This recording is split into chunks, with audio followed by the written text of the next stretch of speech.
If you and I sat down for a financial coaching appointment and I asked you to tell me some of your financial goals, I'm sure you'd come up with the pretty standard boilerplate responses that a lot of people have, like, oh, I want to buy a house one day. I want to get a new car, a sports vehicle at some point. I want to get a golden retriever. Those are pretty standard responses for a lot of people because it's what you see on television. It's what you see in magazine articles. It's the American dream. But if I dug a little bit deeper, I'm sure you probably have some other goals deep down inside there that you may think are dumb, and you don't want to tell me because you think I'm going to judge you and think that they're dumb. Well, I'm here to tell you that I don't think those goals are dumb. In fact, I encourage you to write them down and plaster them throughout your house because they're very important to you achieving financial freedom someday. And we're going to get into some big details as to why that is right after this.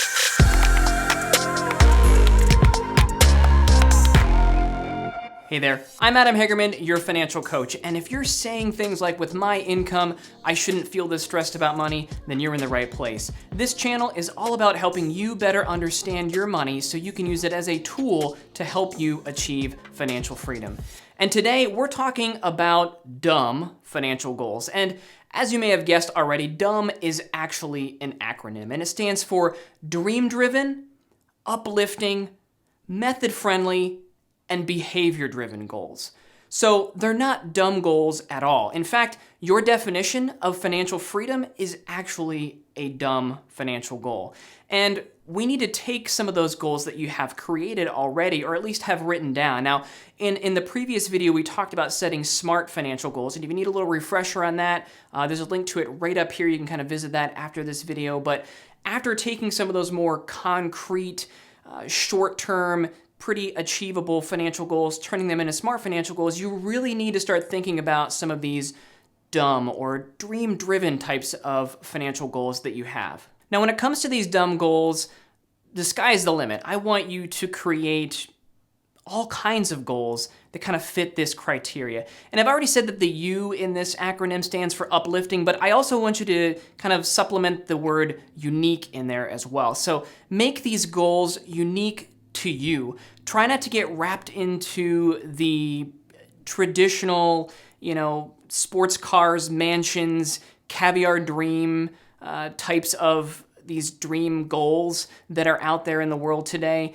In most cases, those things are not going to make you happy. You can find many research articles around that topic. More money doesn't necessarily make you happy. It's what you do with that money that makes you happy. So try not to get wrapped in a lot of those things and think about some goals that are very unique to you. In some previous videos when we talked about setting your definition of financial freedom, for example, I used an example of somebody that maybe wanted to work at an animal shelter one day for 40 hours a week, but they know the pay's not that great and they wouldn't be able to support themselves right now if they did that and took the leap and did that. So they want to build up financial freedom to be able to do that at some point in the future. That is the dream of theirs. So think about some things that are very unique to you. What do you want to do when it comes to your finances and what your financial dreams are? So now let's dive a little bit deeper into kind of constructing some of these D.U.M.B financial goals. The D, dream-driven.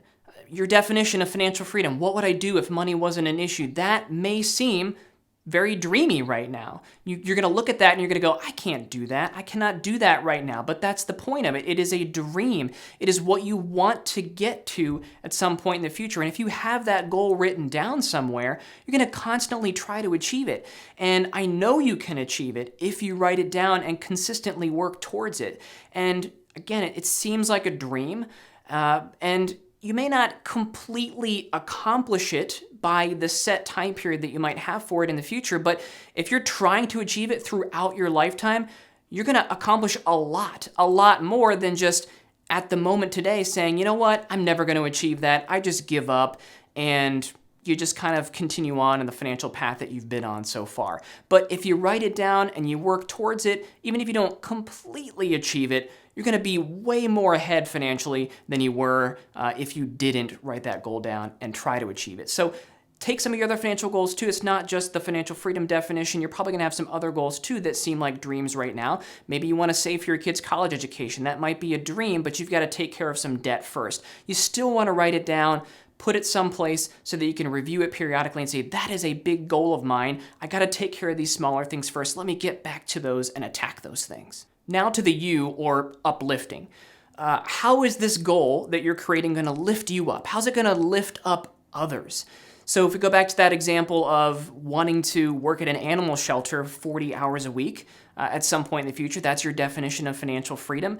Think about the animals that you're gonna be able to help at that point. And the sooner you get there, the more animals that you can help. That is uplifting to you. That's gonna keep you motivated to do the small things along the way to get you to that dumb financial goal, but that uplifting financial goal much sooner. The M again stands for method friendly. How can you implement this financial goal into your daily life? Not in regards to maybe at this point taking money and saving for this specific thing, but just reminding yourself of this goal over time. Taking your definition of financial freedom, printing it out on a piece of paper, sticking it on your bathroom mirror so every morning when you're getting ready for work, you're reminded of what your goal of financial freedom is so that you can start thinking, I need to make good decisions today financially, one day at a time, to ensure that I get to my definition of financial freedom as soon as I possibly can. So what kind of methods can you put in place again to get you there much sooner?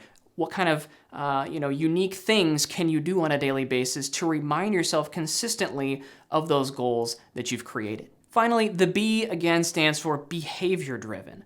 What kind of new behaviors can you inject into your life to be able to remind yourself again consistently of that goal that you're trying to achieve?